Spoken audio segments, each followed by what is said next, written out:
আমি অনুধাবন করি ৭১-এর চেতনা ব্যবসায়ীদের মতো ২৪-এর ছাত্রগণ অভ্যুত্থান নিয়ে যেন কোনো চেতনা ব্যবসা হয়েছে, যে পরিণতি পৃথিবীর ইতিহাসে বিভিন্ন রকমের কলঙ্কিত বা দৃষ্টান্তমূলক ইতিহাস সৃষ্টি করে গিয়েছে।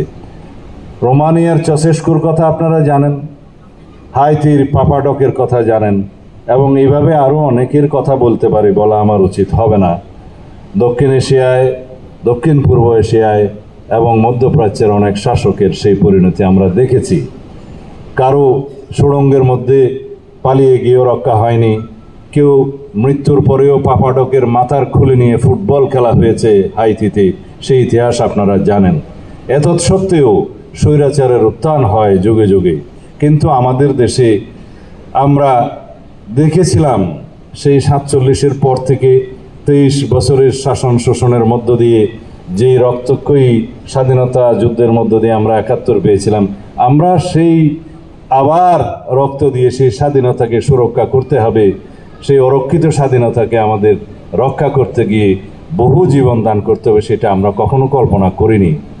আমার ছোট ভাই যে ইতিহাস লিখেছে, সেই ইতিহাস পড়তে গিয়ে আমার মনে হয়েছে, কেউ ইতিহাস নির্মাণ করে, কেউ ইতিহাস লেখে, কেউ ইতিহাস চর্চা করে, কেউ ইতিহাসের উপরে রিসার্চ করে, সেই ইতিহাসকে বিশ্লেষণ করে, সেই ইতিহাস নিয়ে গবেষণা করে পরবর্তী প্রজন্মের জন্য আবার পুস্তিকা প্রণয়ন করে ইতিহাসের শিক্ষা নিয়ে নির্মোহ ইতিহাস লেখার এখনই সময়।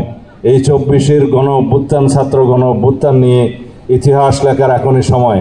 জানি না কত নাটক হবে, কত কাব্য হবে, কত উপন্যাস হবে, কত স্মৃতিচারণ হবে, কত পদ্য রচনা হবে, কিন্তু ২৪-এর এই গণ অভ্যুত্থানের উপেক্ষা নিয়ে লেখা কখনো শেষ হবে না।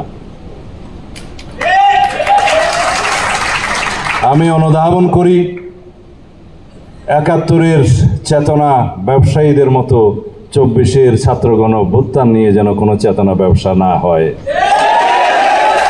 আমি নসিহত করি, যারা ২৪-এর গণ অভ্যুত্থানের একমাত্র ভাগিদার হিসাবে দাবি করতে চায়, তারা যেন উপলব্ধি করে কখনো কোনো গণ অভ্যুত্থান, ছাত্র গণ অভ্যুত্থান ছাত্র জনতার, সারা দেশের মানুষের, সমগ্র দেশের মানুষের অংশগ্রহণ ব্যতি রেখে কখনো সংগঠিত হয় না।